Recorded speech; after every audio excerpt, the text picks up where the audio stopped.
중요한 질문을 하나 드립니다. 예수 그리스도께서 나와 무슨 관계가 있습니까?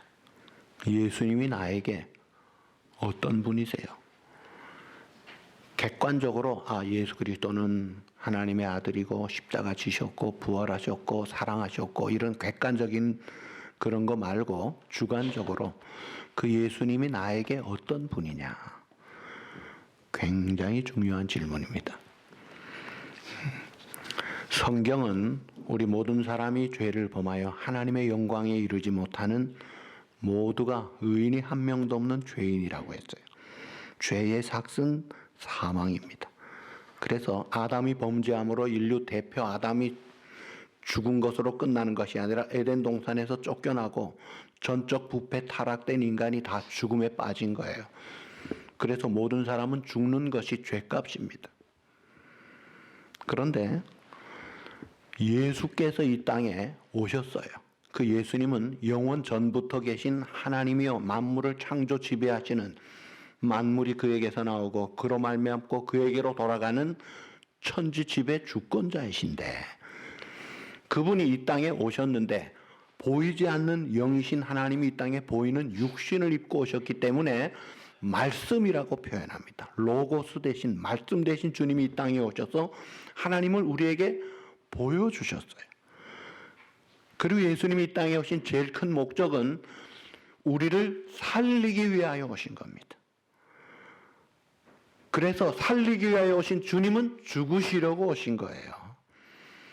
그 예수님의 그 죽으심은 죄를 짓지도 않으시고 알지도 못하시고 동정녀 마리아를 통해 부정모혈로 태어난 인간과 달리 영원 전부터 계신 하나님이 이 땅에 오신 분이신데 여호와께서는 우리 모두의 죄악을 그에게 담당시키셔서 세상 우리 모든 죄를 짊어지신 구약의 많은 죄인들을 대신해서 죽은 짐승의 실체 대신 그 주님이 유월절 양 실체로 십자가에서 처형을 당하신 겁니다. 죄값을 치르신 거예요. 그래서 다 이루었다, 다 지불이 끝났다라고 선포를 하신 거예요. 그래서 누구든지 죄인된 인간이지만 예수 그리스도를 나의 유일한 생명의 구주로 믿는 자는 멸망하지 않고 영생에 이르고 하나님의 자녀로 용서받은 정도로 끝나는 것이 아니라 하나님의 의를 주셔서 예수 그리스도의 의의 옷을 입은 의인이 되게 하신 거예요. 그래서 우리가 죄인이기 때문에 꼼짝 못하고 죽음의 종로로 타고 어둠의 권세에 기가 죽어있던 우리들에게 사도 바울이 본래는 얼마나 악한 짓을 했습니까? 스데반 집사님 죽일 때 앞장서서 죽였던 사람입니다. 그것도 못 알아서 예수 믿는 사람 잡으려고 다니던 사람이었어요. 그런데 그가 예수 믿고 변화된 다음에 얼마나 큰 소리를 칩니까? 죄야, 죽음아, 율법아, 네가 쏘는 게 어디 있느냐? 사탄아, 네가 나에게 무슨 공격을 하느냐? 하나님이 나를 의롭다고 하셨는데 하나님이 정죄하지 않는데 왜 나를 죄인이라고 하느냐? 그러면서 큰 소리 뻥뻥 치면서 자신 있게 이 복음의 증인으로 살아갔던 것이죠. 자, 그 예수 그리스도가 나에게 어떤 분이냐? 내 죄를 대신 담당하신, 값을 치르신, 유일하신 구주가 되심을 믿습니다. 아멘입니까? 그걸 믿어야 되는 거예요. 영접하는 자고 그 이름을 믿는 자들에게는 뭐예요? 하나님의 자녀가 되는 권세를 주셨다. 그러니까 예수님이 이 땅에 오신 것은 우리의 죄값으로 대신 그 영원한 형벌을 값을 치르셔서 살리기 위하여 오셨고 그 다음에 예수님이 오셔서 그것만이 오셨다면 그냥 십자가로 바로 직행하셨으면 될 텐데 그렇지 않으셨잖아요. 공생애에서 하나님의 나라를 설명을 해 주셨습니다. 그 하나님의 나라가 어떤 것인가? 가장 대표적인 것이 마태복음 5장, 6장, 7장에 하나님의 나라는 이런 사람이 복이 있다. 그리고 어떻게 살아야 된다. 먼저 무엇을 구해야 될지 참 아름다운 금싸라개와 같은 어떤 종교에서도 어떤 철학자, 어떤 도덕군자도 상상 못할 기가 막힌 하늘나라의 원리들을 공개해 주신 거예요. 그리고 하나님의 나라를 천국은 이러하니 하고 비유로 누룩같이 겨자씨같이 시작되지만 창대하게 될 것이고, 감추인 보화와 같이 값진 진주를 발견한 상인과 같이 기뻐해서 최고의 기쁨에 그 값을 아는 그 즐거움을 가지고 사는 그런 말씀들을 해주신 주님이 기적을 통해서도 하나님의 나라를 보여주셨죠. 대표적인 오병이어 기적. 사람들이 먹고 사는 게 얼마나 중요합니까? 열심히 일을 하잖아요. 새벽 같은 길을 이 펠리세이 파크웨이를 타고 맨하탄으로 막 새벽에 달려갑니다. 왜 그래요? 돈 벌어야 사니까 달려가는 거예요. 먹어야 사니까 달려가는 거예요. 기본이잖아요. 그런데 무엇을 먹을까, 입을까, 마실까 아시는 주님께서 너희는 그것만 가지고 만족할 수가 없어.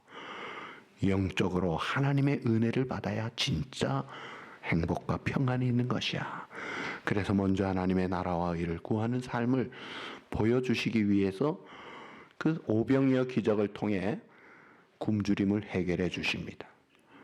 자, 배고픔이 없어지니까 배부름이 있고 여유가 있고 노래가 있고 찬송이 있고 기쁨이 있잖아요. 하나님의 나라가 이런 것이다. 또 불치병, 요즘도 못 고친다는 한센시병, 그 나병, 그 문둥병자, 버려진 자들을 예수님이 고치니까 어린아이 살과 같이 새살이 되고 솟아납니다. 고침을 받아요. 그리고 또 지난주에는 갈릴리의 광풍과 파도와 바람을 잔잔하라 하니까 잔잔해지잖아요. 그리고 오늘은 뭐예요? 군대 귀신. 이 군대 귀신이란 말은 그 귀신들의 집합체가 지금 들린 사람이에요. 멀쩡한 사람이 부모님의 사랑받고 기대 속에서 자랐는데 집에서 잘 자라고 세상에서 참 보란 듯이 기쁘게 살아야 될 텐데 귀신이 크게 들려가지고 지금 어떻게 하고 삽니까? 기가 막힌 생활을 하는 거예요. 그런데 주님이 오셔서 딱 치료해 주시는 것을 봅니다. 그러니까 인간의 한계 상황을, 우리가 어쩔 수 없는 상황을 하나하나 해결해 주시면서 이 해결자의 역할을 해주시고 전환이 되고 역전이 되고 합력에서 더 잘 되도록 인도하시는 그 주님이 오늘 나타나시는 거예요. 그러니까 여러분들이 어떤 경우에도 주님만 믿으면 되는 거예요. 자, 8살짜리의 지능을 가진 사람이 나이가 많이 들어서 죄를 지어 감옥에 갔습니다. 자, 감옥에 가서 너무 무서워가지고 저 구석에 가서 웅크리고 울고 있습니다. 60이 넘었어요. 그런데 마약 사범 죄인이 그 감방에 있는 같은 동료가 와가지고 하도 우니까 울지마 울지마 하면서 뭐라고 하느냐면 너 예수 믿으면 돼. 예수 믿으면 돼. 그러면서 요한복음 3장 16절을 자기가 아는 것을 이야기를 했대요. 하나님이 너를 사랑하셔서 독생자를 주셨어. 그래서 그를 믿으면 멸망하지 않고 영생에 이르는 거야. 이건 하나님의 말씀이야. 마약 사범이 이야기를 했답니다. 그런데 놀랍게 그 8살짜리 지능 가진 나이 든 그 죄인이 믿음이 들어간 거예요. 변화가 된 거예요. 와, 그래요. 예수님이 계시군요. 나의 구주가 되시는군요. 그래가지고 가족에게 편지를 보냅니다. 자, 그분이 누구냐면 그 요즘 가장 미국에서 인기 참 유력한 강의를 잘하는 그 강사의 형님이에요. 그분을 제가 어릴 적부터 태어나면서부터 우리 집안의 골칫덩어리로 아무도 못 깎는 사람이었대요. 그런데 참 하나님이 해결해 주시니까 이렇게 변화될 수가 없더라. 이게 그게 무슨 말이에요? 그 마약사범 죄수가 준비된 설교자도 아니에요. 훈련된 전도자도 아니에요. 그냥 요한복음 3장 16절 성경 구절 한 구절 준 거밖에 없어요. 근데 그 말씀이 들어가니까 성령 역사에서 사람을 바꾸더라 이거예요. 이게 말씀의 능력이고 이게 성령의 치유하심의 능력이에요. 기가 막힌 하나님의 은혜를 말씀을 통해 받는 거예요. 그러니까 우리 주님이 한 말씀 하시면 그 말씀이 죽은 자를 살리는 거잖아요. 자, 오늘 여기 귀신이 나오는데 귀신이 계시록 16장 13절 14절에 보면 더러운 영들이라고 했어요. 그리고 마귀의 부하들, 마귀의 쫄개들이에요. 이 귀신이 사람에게 들어가서 사람을 정신 못 차리게 합니다. 악하게 합니다. 괴롭힙니다. 이상한 짓을 하게 합니다. 사람에게만 들어가는 게 아니라 오늘 본문 본대로 돼지떼에게도 들어가고 에덴 동산에서는 뱀에게도 들어갔던 거예요. 자, 이 귀신의 영적 세계를 보면 세 부류가 있어요. 성경에 보면 보스 그룹이 사탄이에요. 사탄은 영어고 한국말로 마귀입니다. 똑같은 거예요. 사탄, 마귀, 옛뱀, 용 다 똑같은 존재, 보스들이에요. 보스예요. 그 다음에 두 번째 그룹이 짐승 그룹이 있어요. 그 다음에 밑에 쫄개 그룹이 이 귀신들이에요. 더러운 영, 악한 영들이에요. 그래서 마태복음 25장 41절에 예수님은 마귀와 그의 사자들이라 이렇게 표현을 합니다. 본래 보스 사탄이 천사장이었던 루시퍼예요. 계명성이라는 이름을 가진 그런 천사로 이사야 14장 13절에 보니까 하나님같이 높아지려고 하나님 앞에 대적하고 반기 들고 교만하게 쿠데타를 일으킨 거예요. 이사야 14장 13절 내가 하늘에 올라 하나님의 묵별 위에 나의 보좌를 높이리라. 가장 높은 구름에 올라 지극히 높은 자 하나님과 같아지리라. 옛날 성경은 비기리라. 이 교만하게 대적했다가 여러분 하나님이 가만두시겠어요? 우리를 위해서 하나뿐인 독생자도 아낌없이 주시는 하나님이시지만 영광과 권세는요 조금도 빼앗기지 않는 분이에요. 왜냐하면 그거 빼앗기는 순간 질서가 없어집니다. 우리 하나님은 질서의 하나님이 확실하게 처리하셨습니다. 그때에 이 사탄과 함께 따르는 그 부류에 이 같이 귀신들이 같이 떨어져서 마지막 최후 심판 때 무저갱에 갇힐 때까지 일단 공중에 템포러리 거처를 삼으시고 지금 공중 권세를 잡은 자가 되어져 있어요.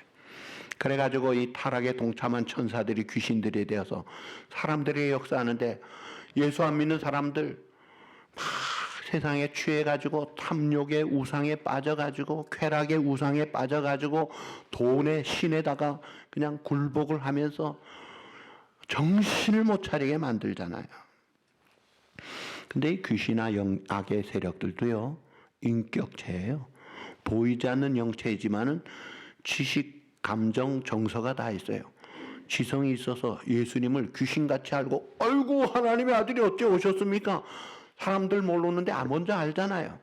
그리고 야고보 2장 19절에 하나님이 한 분인 줄도 알고 믿고 떤다고 했어요. 그러니까 지성도 있고 떨고 두려워하는 감성도 있고 돼지 떼에게로 보내달라고 요청하는 의지도 있고 이런 인격적인 존재예요. 이런 이 사탄이 에덴 동산에서 하와를 통해서 아담을 무너뜨리는데 성공했습니다. 그래가지고 인류가 그냥 에덴 동산에서 쫓겨나가지고 다 죽음의 늪에 빠졌잖아요. 그 사탄이 욥을 시험했죠. 그 욥을 공격해서 자식들 다 죽이고 재산 다 잃게 하고 건강 잃게 하고 공격했지만 욥은 믿음으로 이겼습니다. 정금같이 더 순금같이 더 성숙한 믿음으로 일치월장을 했죠. 그리고 예수님이 40일 줄이신 광야에서 공생에 시작하실 때도 사탄이 쫓아오잖아요. 배고픈 예수님에게 마치 위하듯이 돌로 떡을 만들어라. 너 하나님의 아들 아니냐? 뛰어내려라, 절하라, 세상 영광 다 주겠다. 천사들이 받들어 줄 것이다. 아주 거짓된 교묘한 그런 달콤한 미혹의 시험을 예수님이 기록되었으되 말씀으로 한 방에 물리치잖아요. 그 예수님이 십자가에 달려 죽으실 때도 그까지 쫓아와가지고 너 하나님의 아들이면은 너부터 구원해봐라. 내려와봐라. 내려오는 순간 구원은 끝나는데 예수님이 꿈쩍도 안 하시죠. 예수님이 힘이 약해서 가만히 견디시는 게 아니잖아요. 이 사탄이 그렇게 우리를 집요하게 노리고 있는데, 자, 이 사탄의 규율이 군대와 같아요. 그래서 오늘 이름도 귀신 이름이 군대라. 지휘계통이 사탄의 세계, 이 악령의 세계가 일사불란합니다. 여러분, 귀신 숫자가 얼마나 될까요? 인구가 지금 77만이 넘는데, 77억이 넘는데, 그 사람 숫자보다 더 많은 거 보니까 얼마나 많겠어요. 근데 숫자는 필요가 없습니다. 이 사탄이라는 본래 뜻이 바알세불인데, 바알세불은 파리들의 왕이란 말이에요. 하나님 앞에서 그들은 파리같이 보잘것없고 연약한 존재라는 거예요. 많으면 뭐하느냐? 하나님의 권세 앞에 그것은 아무것도 아닙니다. 근데 같은 피조물 중에 영물이 세 종류가 있어요. 사람이 영적 존재예요. 또 하나 천사들, 천군들, 가브리엘, 미가엘, 우리엘 천사들이 있죠. 그 다음에 이 사탄의 무리들이 있어요. 그 영적 세계인데 이 천사나 이 사탄의 무리들은 눈에 보이지 않아요. 그리고 그 신통한 능력이 있어서 뭐 맞추기도 하고 나름대로의 능력도 있기 때문에 때로는 우리가 뭐 대단한 것 같이 보이지만요, 하나님 보시기에는 다 피조물이고 아무것도 아니에요. 자, 그런데 이 귀신 들린 사람이 지금 사는 장소가 보니까 무덤 사이에서 또는 산이나 들에서 살았다. 흉측한 곳에서 살고 있는, 빛을 싫어하고 어두운 것을 좋아하는 그런 무리들. 보통 보면은 밤에 죄를 많이 짓잖아요. 어둠을 좋아하는 거예요. 숨고 몰래 그렇게 죄를 짓잖아요. 자, 오늘 본문 27절에 보니까 또 옷을 다 벗어 수치를 몰라요. 예절이 없어요. 신분도 몰라요. 상관이 없어요. 짐승같이 행동합니다. 그런데다가 마가복음 5장 5절에 보면은 자기 몸을 막 자학을 해요. 돌로 자기 몸을 상하게 합니다. 이게 마치 목과 같아요. 마약으로 자기 몸을 상하게 합니다. 그래도 그게 좋다고 마약을 합니다. 쾌락에, 중독에 빠져서 자기가 죽어도 해보고 죽겠다는 거예요. 죽을 줄 모르고 덤비는 거예요. 그리고 또 마가복음 5장 5절에 밤낮 괴성을 지릅니다. 우리의 소리가 찬송이 되고 기도가 되고 전도가 되고 용기를 주는 말이 된다면 얼마나 좋은 말일 텐데, 이게 하나님께 영광도 안 되고 사람들에게 위로와 기쁨이 안 되고 오히려 괴롭히고 섬찟하는 괴성을 지르고 있는 모습들, 오늘 우리 현상들을 보잖아요. 어떤 분은 그래요. 디스코 고고장에서 막 춤추는 게 지옥 가서 불구덩이에서 뜨거워서 하는 것 준비하는 것 같더라면서. 참, 27절 후반절에 보니까 무덤 사이에 거하는 자라. 죽음의 골짜기에 헤매는 이것이 이 악한 세력의 활동하는 모습이에요. 그러니까 인간을 비인간화해서 멸망의 길로 치닫게 하는 이 악한 세력들. 얼마나 싸나운지 쇠고랑 쇠사슬을 끊어버리고 제어할 수도 없는 그런 괴력을 가지고 있어요. 정신과 의사 김진이라는 분이 특강을 한 것을 제가 옛날에 우리 순장님들에게 테이프로 나눠준 적이 있죠. 제가 그 강의를 들으면서 귀신 들린 자와 정신질환 자는 다릅니다. 확실하게 다릅니다. 귀신 들린 자는 한 사람에게 두 인격체가 있다는 거예요. 그리고 초인적인 능력이 있대요. 잠을 안 자도 아무렇지도 않아요. 밥을 며칠 안 먹어도 아무렇지도 않아요. 그건 귀신 들린 역사가 나타날 때 그럴 수 있다는 거예요. 물론 정신질환도 그럴 수가 있는 면들이 약간은 있어요. 굉장히 그거 구별하기 어려울 때는 여러분 그럴 때는 전문가를 찾아가야 됩니다. 함부로 조금 정신질환들인 자를 귀신 들린 자로 취급해서 옛날 천주교는 죽이기까지 했잖아요. 그거 안 됩니다. 정신질환자는 환자예요. 환자는 치료하면 되는 거예요. 근데 이 귀신 들린 자는 그게 아니에요. 그래서 악령의 지배를 받을 때에 참 마태복음 12장 22절에 보니까 눈도 멀게 하고 벙어리 되게 하고 또 마가복음 9장 22절에 보니까 어린아이를 간질병 들리게 해서 물과 불에 막 던지고 신명기 32장 19절에 우상에게 제물을 드리게 하고 레위기 10장 7절에는 또 음란한 행동으로 제사를 지내게 하고 그러니까 일반적으로 이 악령이 들이면 탐심으로 도둑질하게 합니다. 혈기를 일으켜 폭력을 행하게 합니다. 영을 어둡게 해서 진리를 깨닫지 못하게 성경을 가까이 하지 않게 구원에 이르지 못하게 하는 거예요. 그래서 성경 읽으면 뭐 그런 걸 읽느냐? 성경 공부한다 그러면 뭐 그런 걸 하느냐? 아주 방해를 합니다. 하나님의 말씀을 의심나게 합니다. 그리고는 거짓말합니다. 미워해서 결국은 살인을 하고 나중에 자기도 죽이기까지 하는 거예요. 멀쩡한 청년 사랑받고 집에서 잘 지내고 사람 꾸시려야 될 텐데 왜 가출시켜가지고 산에서 뛰어다니게 하고 무덤 사이에 거하게 하느냐 이거예요. 이 귀신이 들리니까 성격이 난폭하고 사납게 되고 광란하는 짐승같이 되잖아요. 이거 고쳐야 되는데 누가 고쳐요?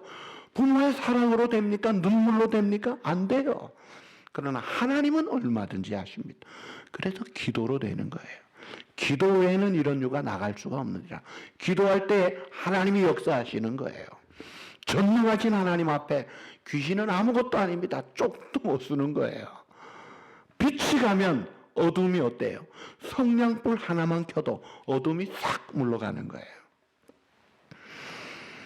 요한일서 3장 8절에 보시면 하나님의 아들이 이 땅에 나타나신 것은 따라합시다. 마귀의 일을 멸하려 하심이니라. 아멘. 예수님이 이 땅에 나타나신 것은 이 마귀의 일을 멸하려고 하셨다. 그 마귀의 일이 뭐예요? 죄 짓는 일이에요. 그리고 죽음, 절망, 분열, 아주 파괴하는 이런 일들을 멸하려고 하셨다. 그리고 마가복음 16장 17절에 믿는 자들에게 나타나는 첫째 표적이 믿는 자에게 이런 표적이 따르리니 그의 이름으로 따라합시다. 귀신을 쫓아내며 우리의 능력으로 안 돼요. 야 귀신아 나가라 한다고 나가는 게 아니에요. 예수님의 이름으로 그 예수님을 믿는 믿음으로 나갈 때 예수님 권세가 내 권세가 되고 물러가는 거예요. 제가 한국에 큰 교회 있을 때 24시간 문 열어놓고 늘 사람들이 기도하도록 했습니다. 밤 되면 한 번씩 인터폰으로 경비 집사님이 목사님 잠 깨워서 미안한데 좀 나오셔야 되겠습니다. 그럼 이제 귀신 들린 사람 온 거예요. 그 나가요. 그러면 가족들이 아주 심각하게 몰려 있어요. 걱정하지 마세요. 자, 성경 읽고 찬송하고 하면 조용해지고 해결되는 거예요.